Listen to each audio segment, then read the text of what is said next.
Hello प्यारे बच्चों, कैसे हैं आप सब। उम्मीद करती हूँ कि आप सभी बहुत अच्छे होंगे।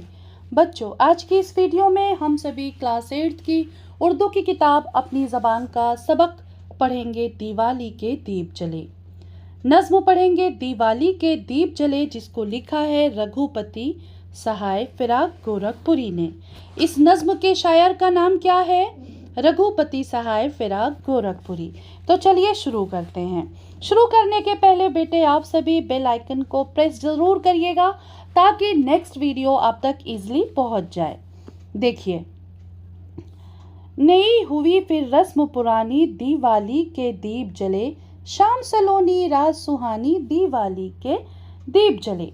यानी इस शेर में फिराक गोरखपुरी साहब कह रहे हैं कि दिवाली मनाने की रस्म पुरानी रस्म है जो बरसों से चली आ रही है, लेकिन दिवाली पर ये पुरानी रस्म फिर से नई हो जाती है। यानी दिवाली पुराने जख्मों को ताज़ा कर देती है। लोग दिवाली का त्यौहार बड़े जोश और खरोश से मनाते हैं। दिवाली की शाम सलोनी और रात बहुत सुहानी होती है। घर घर दिवाली के दिए जलाए जाते हैं। अब कह रहे हैं, धरती का रस डोल रहा है, दूर दूर तक खेतों के लहराए आंचल वो दानी, दिवाली के दीप जले। अब इसमें शायर क्या कह रहा है बेटे, ध्यान से सुनिएगा कि जलते हुए दियों की रोशनी दूर तक फैली हुई है। दूर से दूर तक देखने पर हरे भरे खेत लहराते आंचल का समा बांधे हैं। खुशी के इस मौके पर ऐसा मालूम होता है कि धरती धानी आंचल ओढ़े अंगड़ाई ले रही है। धानी मतलब जर्दी लिए हुए सब्ज रंग, यानी हरा रंग, हल्का सा हरा रंग होता है जो। इस शेर में हरे भरे खेतों को लहराता धानी आंचल कहा गया है। नर्म नर्म लोगों ने जबानें खोली, फिर दुनिया ने कहने को बेवतनों को राम कहानी, दिवाली के दीप जले। ध्यान देंगे आप सभी, इसमें क्या कह रहा है शायर क्या कह रहा है बेटे कि दियों की लौ के पीछे एक गम की कहानी पोशीदा। ऐसा मालूम होता है कि जलते हुए दियों की लवें अपनी जबानें खोल कर दुनिया से राम कहानी या राम की दुख भरी दास्तान बयान करना चाहती हैं। दिवाली के इस चिरागा के पीछे, यानी दिवाली के इस चिरागा के पीछे, चिरागा बेटा जलाए जाते हैं, ठीक है, चिराग जो जलाए जाते हैं, पीछे रामचंद्र जी की कुर्बानियां और उनकी दुख भरी दास्तान छुपी हुई है। आज मुंडेरों के से घर घर के नूर के चश्मे फूट पड़े, पिघले शोलों की ये रवानी, दिवाली के दीप जले। अब इसमें शायर क्या कह रहा है, ध्यान देंगे। शायर कह रहा है कि दिवाली के दिए रोशन होने की वजह से आज हर घर की मुंडेर से नूर बरस रहा है। नूर मतलब किसे बोलते हैं, जो बहुत चमकदार रोशन हो।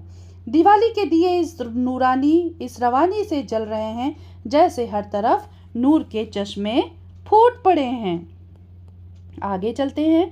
उम्मीद करती हूँ कि बहुत अच्छे से सब कुछ समझ में आ रहा होगा आप सबको। जलते दीपक रात के दिल में घाव लगाते जाते हैं, शब का चेहरा है नूरानी, शब मतलब बेटा रात, नूरानी दिवाली के दीप जले। अब इसमें शायर कह रहा है कि जिसे क्या कह रहे हैं, शायर क्या कह रहा है, पिघले शोलों नहीं सॉरी हाँ शब का चेहरा नूरानी, दिवाली के दीप जले। जिसे फिराक गोरखपुरी ने इस नज्म को लिखा, आपको पहले ही मैंने बता दिया था। इसमें कह रहे हैं कि रात का चेहरा भी रोशन और चमकदार है। ये जलते हुए दिए एक तरफ तो रात को नूरानी बनाते हैं और दूसरी तरफ यही दिए रात के दिल को जख्मी भी कर रहे हैं। खुशी के मौके पर कुछ महरूमियाँ और नाकामियाँ भी याद आ जाती हैं, वो इंसान के गम को ताज़ा कर देती हैं, गमज़दा कर देती हैं। ये जलते हुए दिए गम की कैफियत बयान कर रहे हैं। अब देखिए यहाँ पे क्या बोला बेटा, छेड़ के साज़े निशात चिरागा, आज फिराक सुनाता है गम की कथा, खुशी की ज़बानी, दिवाली के दीप जले। अब बहुत ध्यान से सुनना, शायर इस आखिरी शेर में क्या कहना चाह रहा है।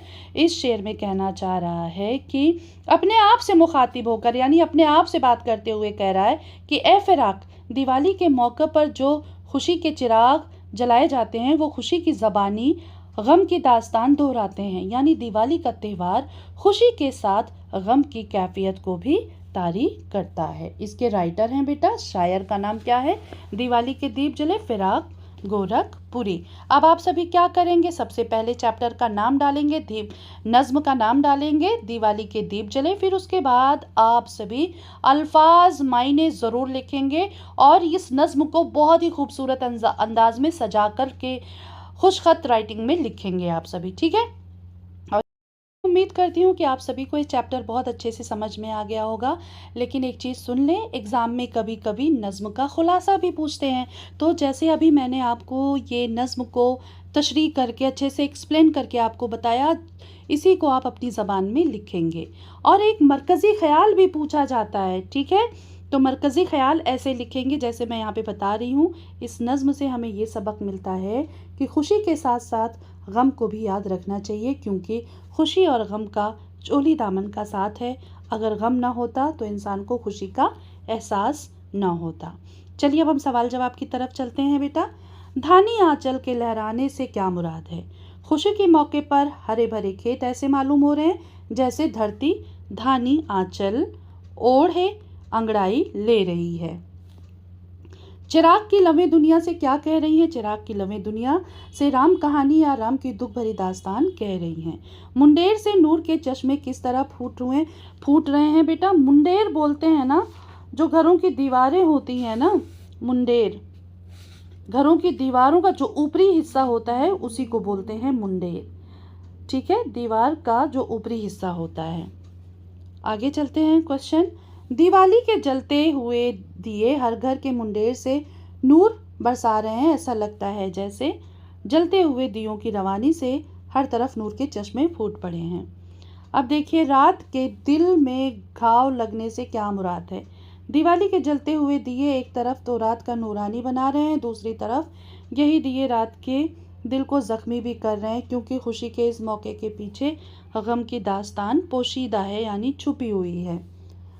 शायर गम की कथा क्यों सुना रहा है? शायर गम की कथा इसलिए सुना रहा है कि कहीं ऐसा ना हो लोग खुशी में आकर गम को ना भूल जाएं, क्योंकि खुशी के पीछे गम की कैफियत पोशीदा है। यानी श्री राम जो थे 14 वर्ष वनवास में गुजार कर आए थे और बहुत मुश्किल भरी ज़िंदगी गुजारी थी उन्होंने।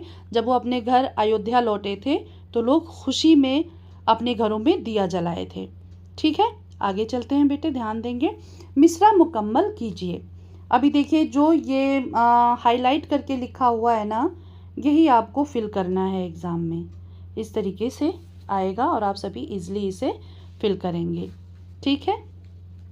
यानी आपको शेर दिया जाएगा और उसमें कुछ अल्फाज गायब होंगे, उसको जैसे लहराए वो आंचल धानी दिवाली के दीप जले, आज मुंडेरों से घर घर के नूर के चश्मे फूट पड़े, जलते दिए रात के दिल में घाव लगाते जाते हैं, पिघले शोलों की ये रवानी, दिवाली के दीप जले, छेड़ के साजे निशाते चिरागा, आज फिराक सुनाता है। तो इस तरीके से आप करेंगे। लेकिन बेटा एक चीज़ ध्यान रखें कि जब भी मैं कोई नज़्म पढ़ाऊँ उसे ज़रूर आप सभी अच्छे से याद कर लें। अब देखिए, यहाँ पर कुछ लफ्ज़ दिए गए हैं जिसके आपको जुमले बनाने हैं, ठीक है। सबसे पहला लफ्ज़ है रस्म। क्या है? रस्म। कदीम ज़माने, कदीम यानी पुराने ज़माने में हिंदुस्तान में सती की रस्म राइज थी। सती की रस्म बेटा, जब किसी का शौहर मर जाता था तो जब उसे जलाया जाता था तो उसी के साथ उसकी बीवी को भी जला दिया जाता था। इसी को सती प्रथा बोलते थे। सलोनी, सलोनी, दिवाली की शाम सलोनी और रात सुहानी होती है। मुंडेर, हमारे घर की मुंडेर पर रोज़ कबूतर आकर बैठ जाता है। फिर से बोल रही हूँ बेटा, मुंडेर उसे बोलते हैं जो दीवार का ऊपरी हिस्सा होता है। नूर, रमज़ान के महीने में हर इंसान के चेहरे पे नूर टपकता है। बेटे अब हम सब पढ़ेंगे मुतज़ाद अल्फाज। मुतज़ाद अल्फाज कहते किसे हैं? मुतज़ाद का मतलब होता है उल्टा, बरअक्स। यानी जैसे हिंदी में आपने विलोम शब्द किया था, इंग्लिश में अपोजिट वर्ड किया था, वैसे ही सेम उर्दू में हम सभी मुतज़ाद अल्फाज करते हैं। अब यहाँ पर देखिए, शब, शब मतलब होती है रात। शब के मानी क्या होते हैं बेटा? रात। लेकिन जब इसका मुतज़ाद पूछा जाएगा तो रोज़ लिखा जाएगा। इसका क्या होगा? रोज़। ये लैल लिखा है, ये गलत है। लैल का मतलब भी रात होता है, तो शब का मुतज़ाद होगा रोज़। क्या होगा? रोज़। नूर का बेनूर, जलते का बुझते, पुरानी का नई, निषाद का हज़ी। निषाद मतलब खुशी होता है। ठीक है, आगे चलते हैं बेटे।